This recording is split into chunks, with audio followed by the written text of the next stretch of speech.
Throughout our Rising Resilience series, we've explored resilience through many lenses, from corporate leadership to entrepreneurial grit, from communication strategies to team dynamics. And to wrap up, I'll be doing a final closing episode pulling on the many threads that have emerged from our conversations with our guests. But for today, I want to take us on a more intimate journey and examine something specific.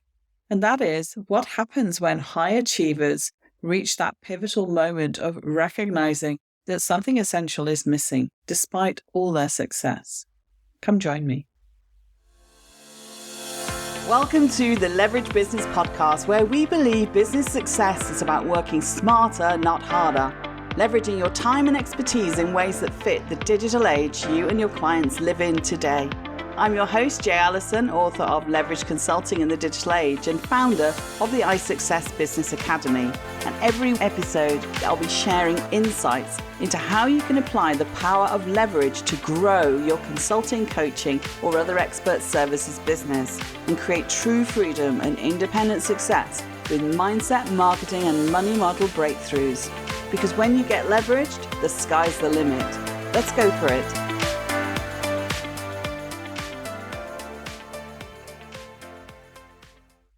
Hello, everyone, and welcome. As we close out our Rising Resilience series, today I want to take you on a journey, one that many of us will walk at some point in our lives. It's not the kind of journey that begins with a dramatic life event. Instead, it often starts quietly, subtly. It's 9:47 p.m. on a Sunday. Maria sits at her kitchen island, scrolling through tomorrow's calendar, whilst nursing a cup of chamomile tea that's gone cold.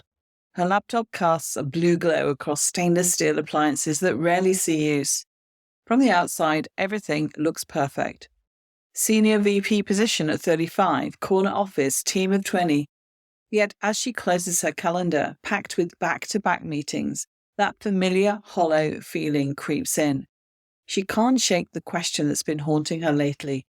Is this all there is? This episode is about what happens when we reach that crossroads, when we find ourselves questioning the life we've built or the work we've done, or the business that we've been building. We're still talking about resilience, yes, but not in the way you might think. I want to focus on that situation where, in the still moments, when the world quiets down, a small voice inside us asks, what's missing? A crucial element in the journey of rising resilient is approaching change with self-compassion. Rather than viewing setbacks as failures, they become data points, helping us understand what works and what doesn't. This perspective allows for experimentation and adjustment without judgment. Because true resilience isn't just about bouncing back. Many of my interviewees have talked about this. It's about bouncing forward. It's about taking the lessons, the hardships, and even the successes and using them to grow into a new version of ourselves, one that's more aligned, more energized, and more fulfilled. What I've learned from my own journey and those of countless clients is that rising resilient isn't a destination. It's a continuous dance of attention and adaptation. It's about building the capacity to notice when we're off course and the tools to guide ourselves back. So if you've been feeling stuck, restless, or uncertain about what's next, stay with me. We're about to explore how to find your way forward. Let's dive in. I want to start by grounding ourselves in an all too familiar moment. For Sarah, an executive director in a fast-paced tech company, the moment came right after her biggest professional triumph. She'd just led her team to launch a multi-million-dollar product. Her colleagues celebrated her leadership, her team admired her vision, and her industry recognized her innovation.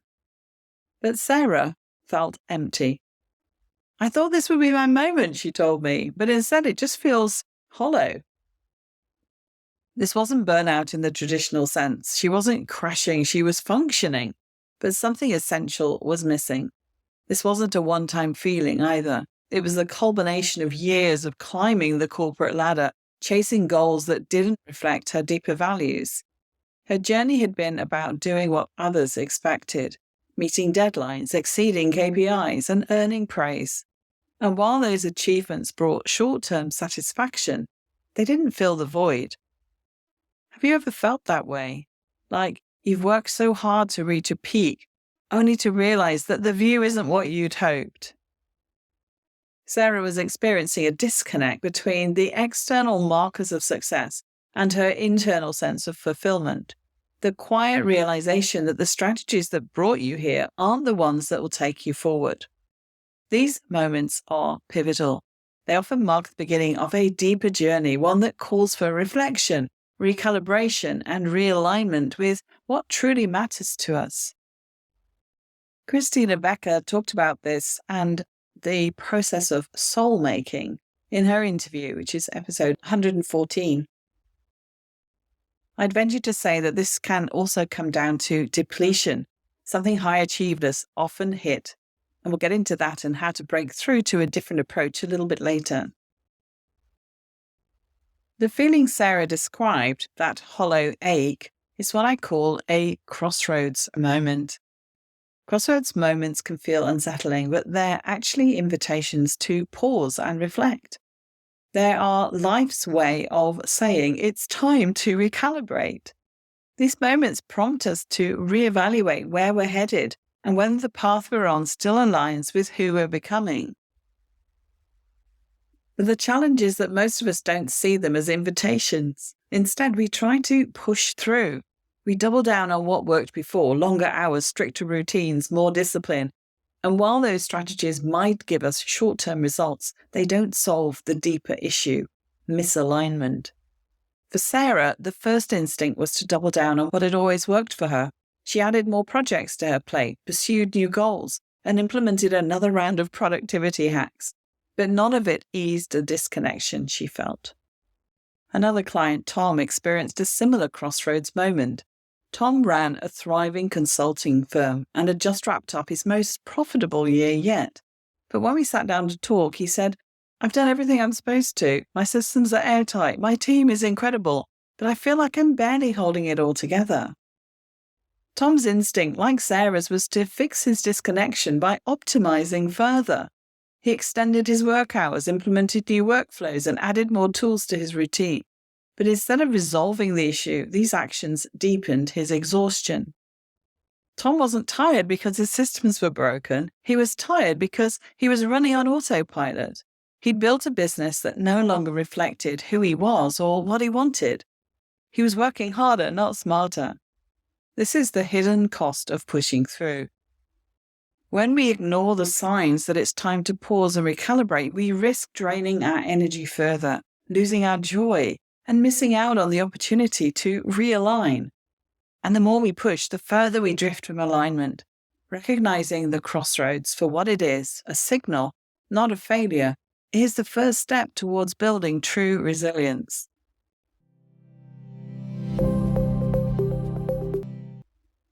Let's dive deeper into why pushing through doesn't typically work. At its core, the problem lies in the mismatch between what we're experiencing internally and the tools we're using to address it. Emotional and spiritual challenges can't be solved with logistical or tactical solutions. Take Tom again. When he came to me looking for leverage consulting solutions, his immediate goal was to find more time. If I could just squeeze an extra hour or two out of my day, he said, I could fix this. But time wasn't the issue.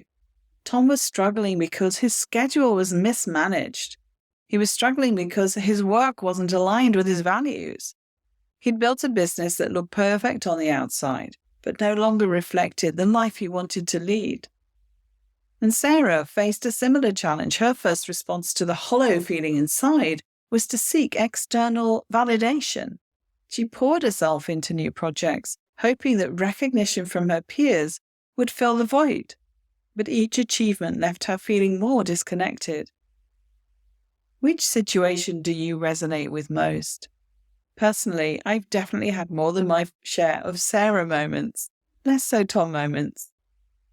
The cost of this pushing through approach is twofold. First, it depletes your energy. When you're constantly not listening to your inner guide and keep pushing against the grain, every task feels harder than it should. Second, it creates a cycle of disconnection. The more you focus on external solutions, the further you drift from your personal needs. Resilience isn't about stubborn perseverance. It's about recalibration. It's about pausing long enough to understand what's really happening and adjusting your course accordingly. Now, I know what you might be thinking. This all sounds great, but how do I actually start? The answer is simple, but it's not easy. You pause. Let's look at the power of pausing. Pausing is one of the most counterintuitive tools for resilience. Pausing can feel risky. In a culture that glorifies hustle, stepping back often feels like failure. In fact, now I mention it, have you ever noticed how being busy and saying how rammed your schedule is almost a status symbol in the business world these days? But in reality, as Chris Johnson talked about in her interview with me in episode 117, pausing is one of the most powerful things you can do when you're at a crossroads. Maya, a high-performing HR consultant, discovered the power of pausing through an unexpected source, a broken ankle. Forced to take 6 weeks off from surgery, she initially felt like her world was ending. But in that enforced pause, she began noticing things she'd missed. How her 12-year-old daughter's voice had changed, the way morning light hit her garden, the simple pleasure of an unhurried cup of coffee. When she returned to work, she maintained one simple practice, a 10-minute pause between meetings, just to breathe and reset. That small pause, she says, changed everything about how I was going about my day. Joe Hafey talked about this a lot in episode 109 about resetting, recentering, and regrounding ourselves. Pausing feels counterintuitive because it feels like the opposite of what we should do. In a world that rewards constant productivity, pausing can feel indulgent, even irresponsible. So if it helps, think of it as a purposeful pause. For Sarah, pausing meant stepping away from the daily grind for a week. She spent her mornings journaling, her afternoons walking in nature, and her evenings reflecting on what truly mattered to her. At first, she felt guilty. She told me it felt like I was wasting time, being lazy, like I should be doing something productive. But by the end of the week, something shifted. Sarah began to notice patterns in her thoughts, and she gained clarity. She realized that much of her dissatisfaction came from chasing external validation, living for others' expectations, what her boss wanted, what her industry applauded, what her colleagues expected, how much her family was proud of her. She had spent years chasing goals that looked good on paper, but didn't align with her personal values. For Tom, pausing looked different. I asked him to block out 2 hours every Friday afternoon as thinking time. No emails, no meetings, no calls, just space to reflect on his week. He resisted at first, saying, "I don't have time for this. There's too much to do." But when he finally committed to this practice, which started with just 1 hour, it transformed his week. He used that time to ask himself questions like, what's energizing me right now? What's draining me? What adjustments can I make next week to feel more aligned? These pauses weren't about avoiding tasks he didn't like to do or shirking responsibility. No, they were about creating space to reconnect with the deeper goals and values. Tom found that those 2 hours became his most valuable time. They allowed him to step back, identify what was working and what wasn't, and make intentional adjustments. Purposeful pausing is about creating space to reflect, recalibrate, and reconnect with what truly matters to you. I remember asking a friend who's a life coach, how long do I give it? What happens if I don't get answers after a week or a couple of weeks? And she said, you have to give it the time it needs. For deeply embedded trauma or discontent, where you've pushed through and dragged yourself along for years and years, it can take a while. My own story is that I'd all but retired because I hit a crossroads so jarring I could hardly function. It took 18 months to really surface. Then I completed a book I'd been writing and parking for years and launched a podcast. Because when you have total clarity, you become unstoppable. This time to pause became a sacred space for recalibration. A time to evaluate what was working, what wasn't, how I was feeling, and what adjustments needed to be made. So you see, pausing isn't about avoiding responsibility. The power of the pause lies in its ability to create clarity, to move forward with intention. It's about stepping back to ensure you're moving in the right direction.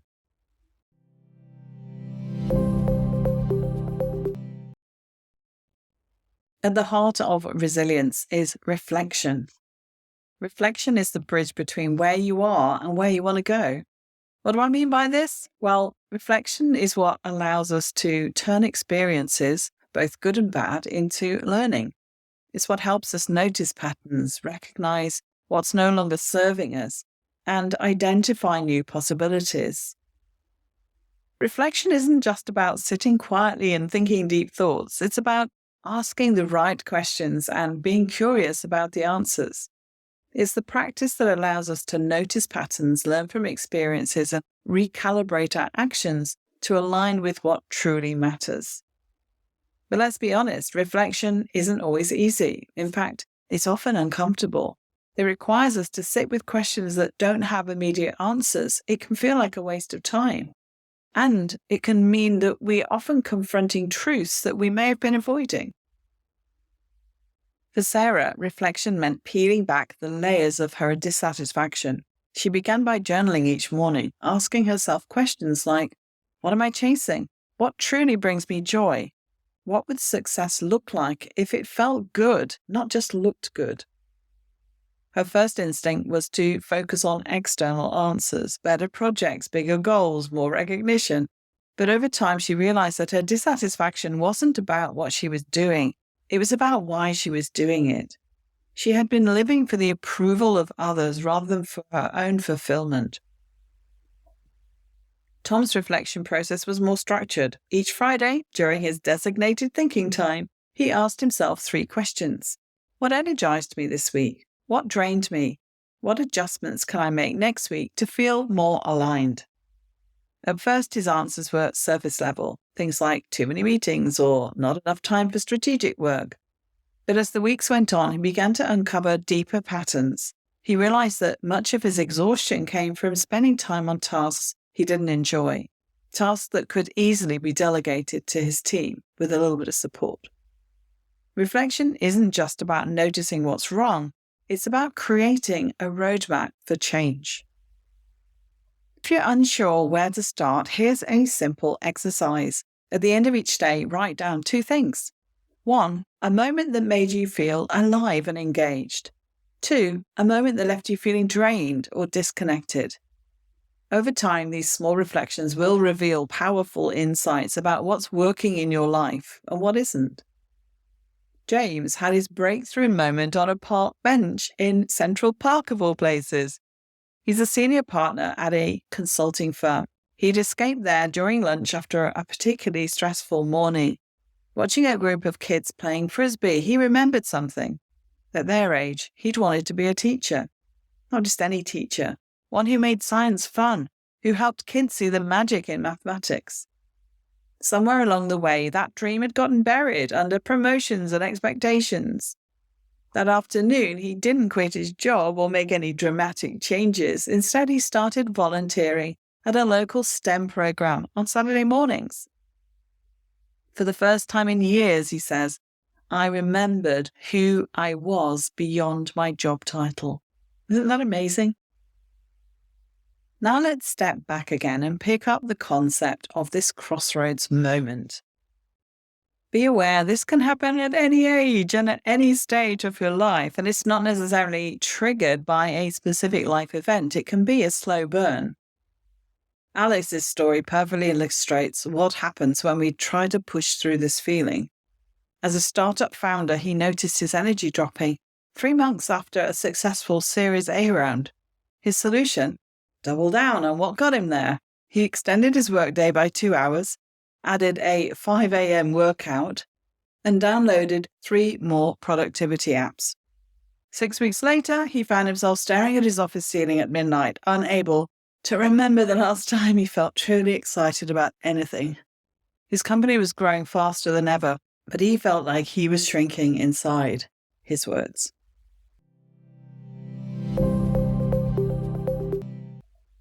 What makes the Crossroads particularly challenging is how interconnected everything becomes. Physical exhaustion affects our emotional resilience. Emotional depletion impacts our ability to maintain healthy habits. Disrupted routines undermine our capacity to connect meaningfully with others or pursue activities that once brought joy. Once recognized, the typical response of doubling down on what worked before is often counterproductive. Yet still we try. More rigorous scheduling, stricter self-discipline, additional productivity systems, enhanced optimization of every aspect of life. It's as if we're trying to solve an emotional and spiritual question with purely logical and practical tools.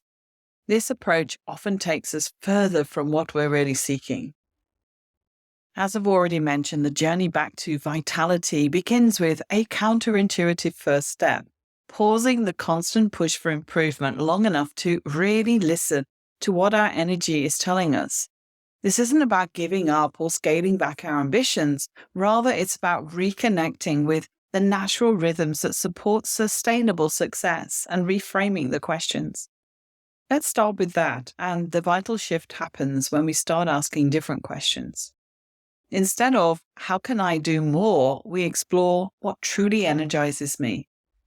Rather than what should I want, we investigate what do I actually want. Moving from how can I push through to what is this teaching me? And instead of what's wrong with me, try asking what's trying to emerge. In regards to understanding natural rhythms, one of the most powerful revelations in this journey that I've found is that our energy isn't meant to be constantly high. Just as nature moves through seasons, our vitality has its own natural ebbs and flows. This understanding in itself can often bring immediate relief. It's not that you're doing something wrong when your energy dips. You're experiencing a natural part of your human rhythm. I dug into seasonality as an energy flow and how we're often feeling a little bit low, kind of end of summer blues. Did a whole episode on that. And, it really is something that you need to start to notice and know that it's completely natural. And instead of dreading like the approach of winter, Joe Hafey taught me to embrace what do I love about winter that I can really lean into.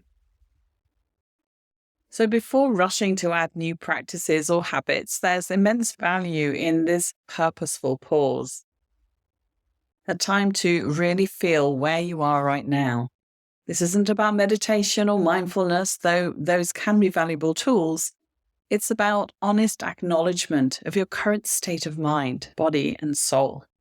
So take a pause, and during this pause, consider what activities genuinely energize you versus drain you, where you feel most alive and engaged.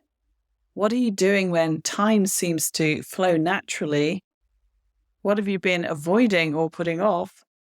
And where you feel most authentic versus where you're performing.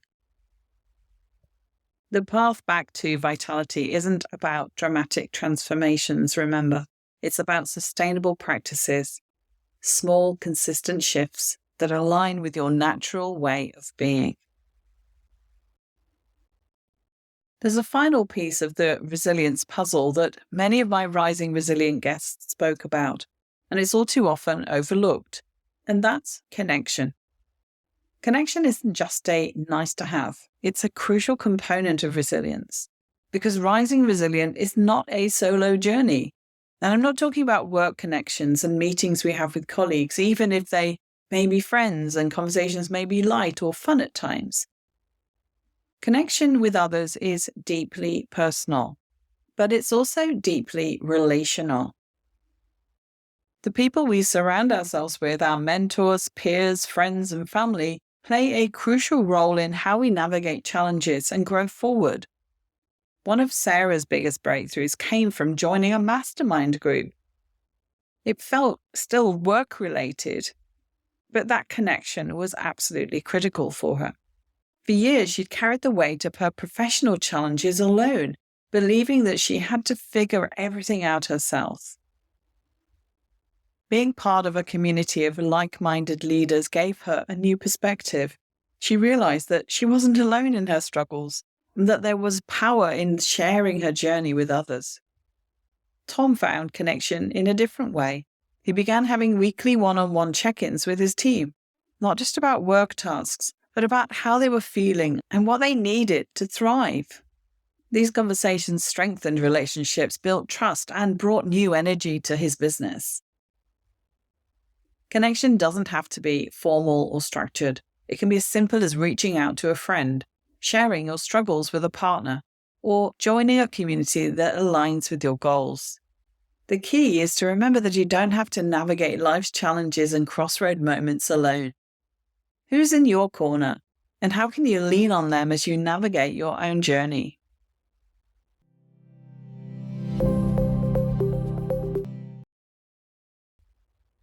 Finally, let's talk about success.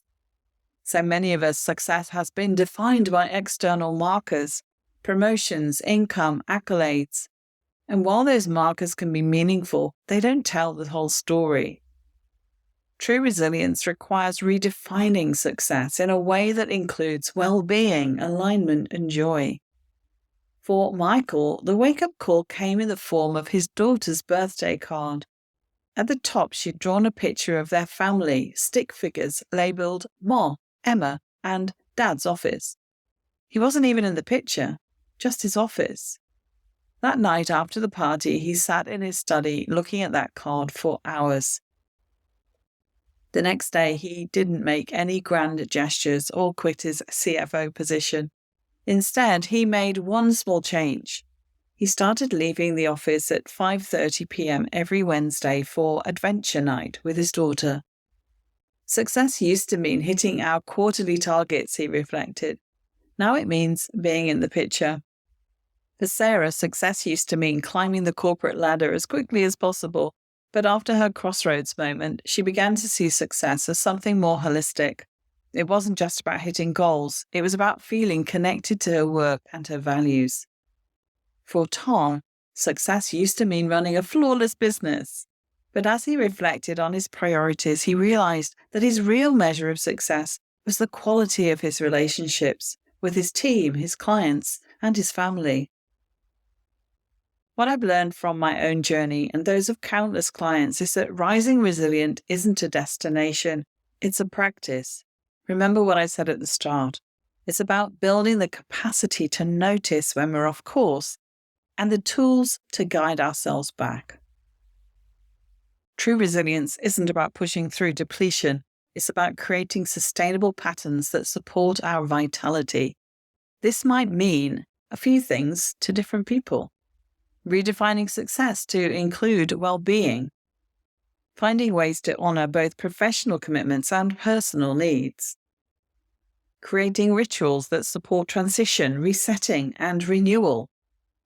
Building support systems that acknowledge both strength and vulnerability. Redefining success doesn't mean abandoning ambition. It means expanding your definition to include what truly matters. So let me ask you, what does success mean to you? And how might you redefine it to include both achievement and alignment?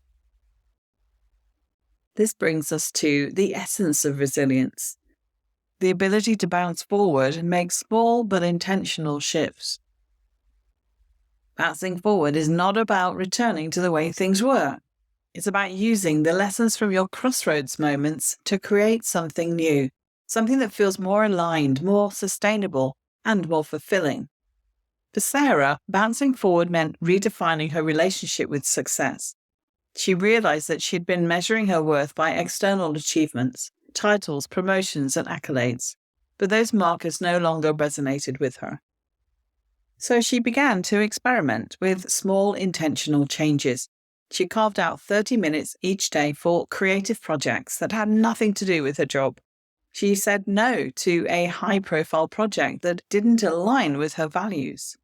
And she began having honest conversations with her team about what truly mattered to her. At first, these changes felt insignificant, but over time they created a ripple effect. Sarah felt more energized, more connected, and more in tune with her work. For Tom, bouncing forward meant restructuring his work week. He started blocking his mornings for deep, focused work, tasks that required his full energy and creativity. Afternoons were reserved for lighter, collaborative work like team check-ins and brainstorming sessions. He also began delegating tasks that drained him.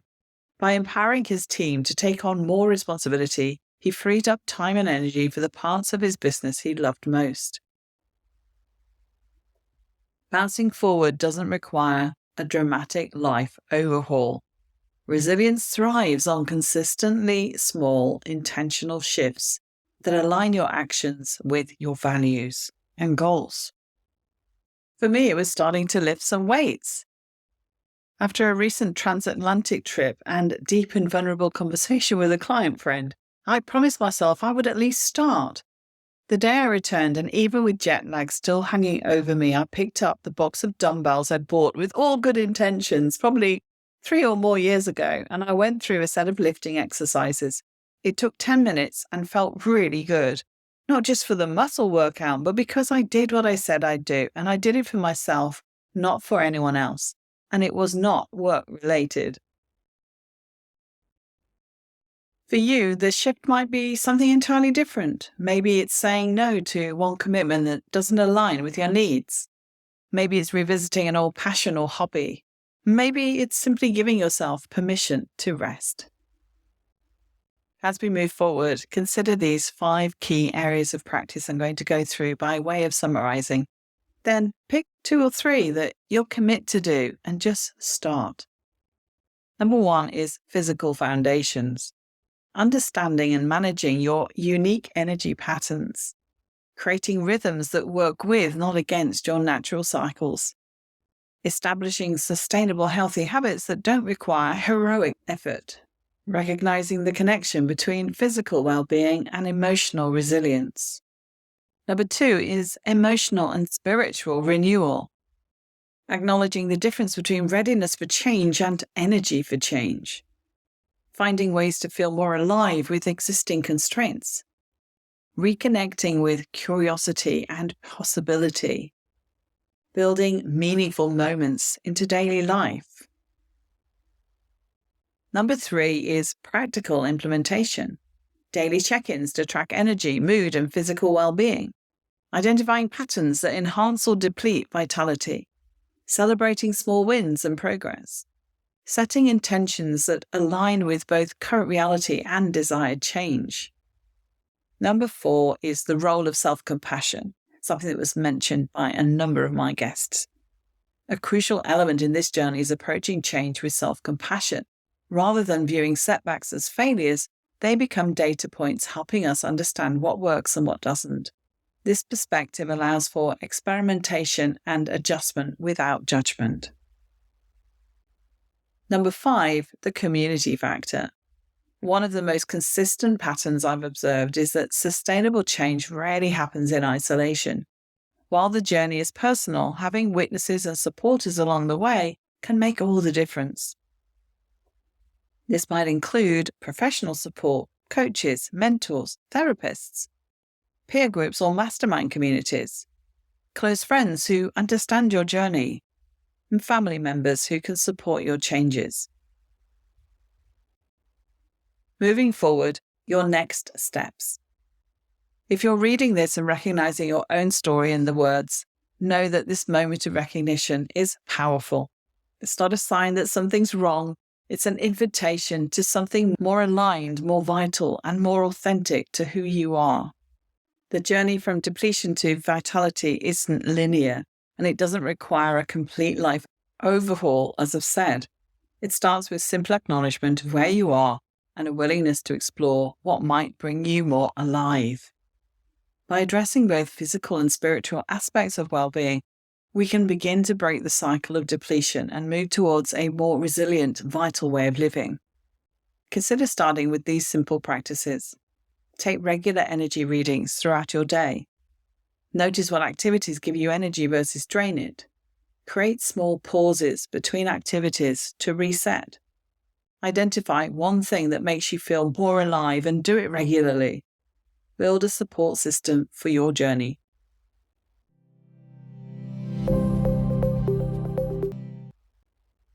In conclusion, remember the goal isn't to reach some perfect state of constant high energy and clarity. It's to build the resilience to navigate life's natural cycles of ups and downs while staying connected to what matters most to you. As we wrap up, I want to leave you with this.